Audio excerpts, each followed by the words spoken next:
Mengapa baja Damaskus memiliki pola-pola seperti itu?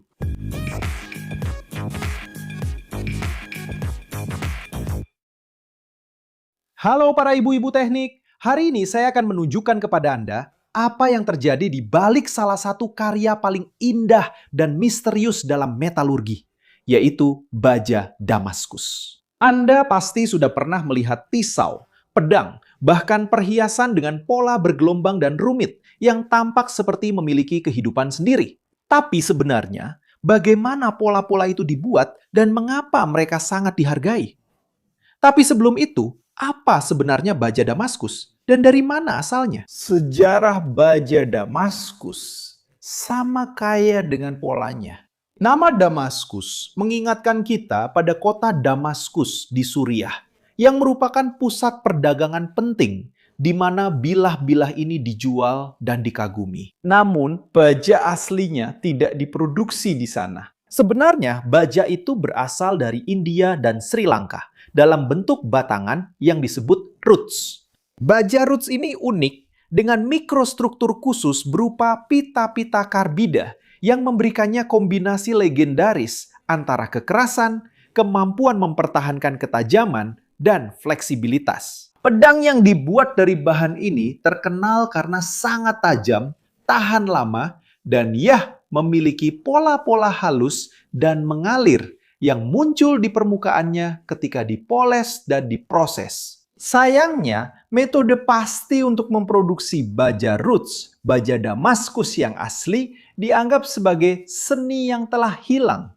Dipercaya bahwa proses yang melibatkan peleburan biji besi dengan arang dalam wadah peleburan tertutup rapat di bawah kondisi yang sangat spesifik dan dalam waktu yang lama, bergantung pada biji dengan komposisi tertentu yang akhirnya habis, atau pada teknik penempaan yang diwariskan secara lisan, yang akhirnya terlupakan seiring waktu. Sekitar abad ke-18, produksi baja roots berhenti. Dan bersama itu, rahasia di balik bilah legendaris tersebut pun hilang. Tapi jika proses aslinya telah hilang, bagaimana sekarang begitu banyak pisau dan pedang menggunakan baja Damaskus? Itu pertanyaan yang sangat bagus. Apa yang kita sebut sekarang sebagai baja Damaskus dengan pola-pola yang terlihat dan khas, pada umumnya secara teknis dikenal sebagai baja las berpola atau pattern welded steel. Ini adalah teknik yang berbeda dari baja woods bersejarah, tetapi mampu meniru bahkan melampaui keindahan estetika pola-pola tersebut dengan menggabungkan berbagai jenis baja untuk menciptakan material dengan sifat unik. Jadi, bagaimana cara membuat baja las berpola ini untuk menciptakan gambar? Prosesnya dimulai dengan pemilihan dua jenis baja, dua atau lebih jenis baja, dengan karakteristik yang sedikit berbeda. Misalnya, baja dengan kandungan karbon tinggi, yang warnanya menjadi lebih gelap, dan baja dengan kandungan karbon rendah, atau yang mengandung nikel, yang cenderung tetap lebih terang setelah diproses. Potongan-potongan baja ini ditumpuk dalam lapisan berselang-seling, seperti sandwich logam. Bayangkan, Anda sedang membuat lasagna, tapi alih-alih menggunakan adonan dan saus, Anda menggunakan berbagai jenis logam.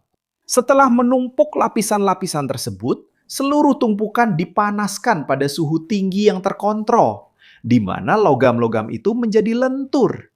Lalu keajaiban terjadi di bengkel tempah, di mana lapisan-lapisan tersebut disatukan dengan cara dipalu dalam proses yang disebut pengelasan tempah. Panas dan tekanan membuat permukaan dari berbagai lapisan tersebut menyatu pada tingkat atom, membentuk satu bagian padat yang utuh. Setelah proses pengelasan pertama ini, benda tersebut kemudian dipanjangkan, dilipat ke atas dirinya sendiri, dan kembali dilas dengan cara tempah.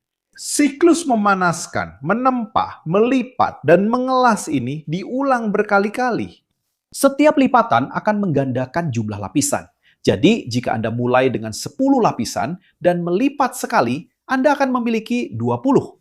Lalu jika dilipat lagi, akan menjadi 40, dan seterusnya. Sudah biasa melihat benda-benda dari baja Damaskus yang memiliki ratusan, bahkan ribuan lapisan.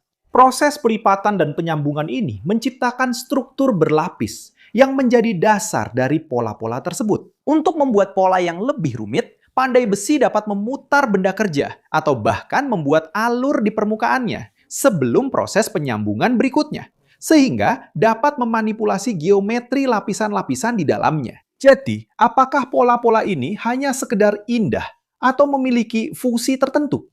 Meskipun daya tarik utama dari baja Damaskus bermotif adalah keindahannya dan keterampilan tangan yang terlibat, pola-pola tersebut sebenarnya tidak hanya bersifat estetis saja.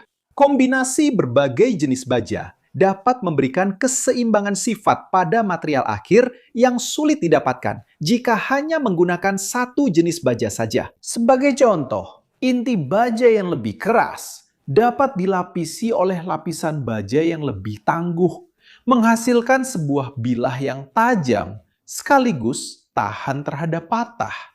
Ini adalah bentuk rekayasa material yang bertujuan untuk mengoptimalkan kinerja. Lalu, apa yang memberikan tampilan unik dan bergelombang yang sangat kita kagumi itu? Disinilah terletak salah satu rahasia besar dari baja Damaskus modern: perlakuan asam.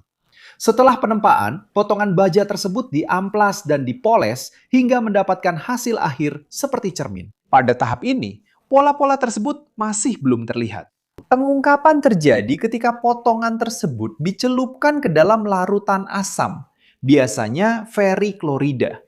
Asam bereaksi secara berbeda pada setiap jenis baja yang ada di lapisan-lapisan tersebut. Baja dengan kandungan nikel lebih tinggi, atau krom misalnya, bisa lebih tahan terhadap serangan asam dan tetap lebih terang serta berkilau. Sedangkan baja dengan kandungan karbon tinggi bisa bereaksi lebih banyak, menghasilkan permukaan yang sedikit lebih kasar dan gelap. Perbedaan reaksi terhadap asam inilah yang menciptakan kontras dan membuat pola rumit menjadi terlihat, memberikan kesan gambar 3 dimensi. Seolah-olah asam itu sedang melukis logam, mengungkapkan seni yang tersembunyi di dalamnya. Kehalusan dan kompleksitas pola tergantung pada beberapa faktor, seperti jumlah lapisan, jenis baja yang digunakan, cara pengrajin pisau memanipulasi balok baja, dan tentu saja teknik etsa asam yang digunakan. Karena itu, setiap potongan baja Damaskus tempa berpola itu unik.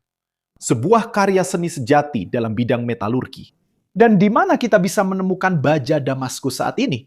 Dan mengapa baja Damaskus begitu dihargai?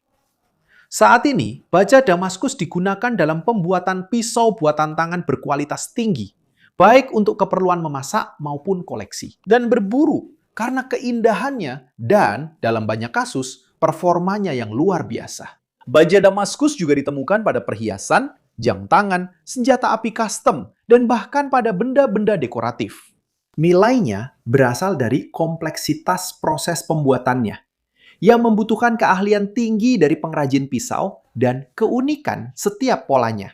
Ini adalah perpaduan sempurna antara fungsionalitas logam berkinerja tinggi dan estetika sebuah karya seni. Jika kamu sudah sampai di sini dan menyukai videonya, jangan lupa untuk berlangganan. Jika belum berlangganan, beri like, aktifkan lonceng notifikasi.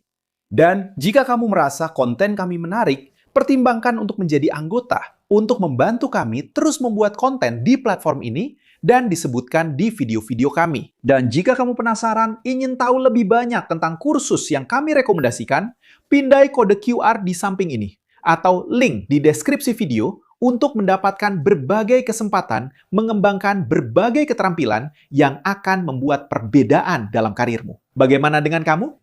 Apakah kamu pernah punya kesempatan melihat benda baja Damaskus dari dekat? Apakah kamu mengenal seseorang yang menempa jenis baja seperti ini? Menurutmu, apakah seni metalurgi masih punya tempat di dunia teknik?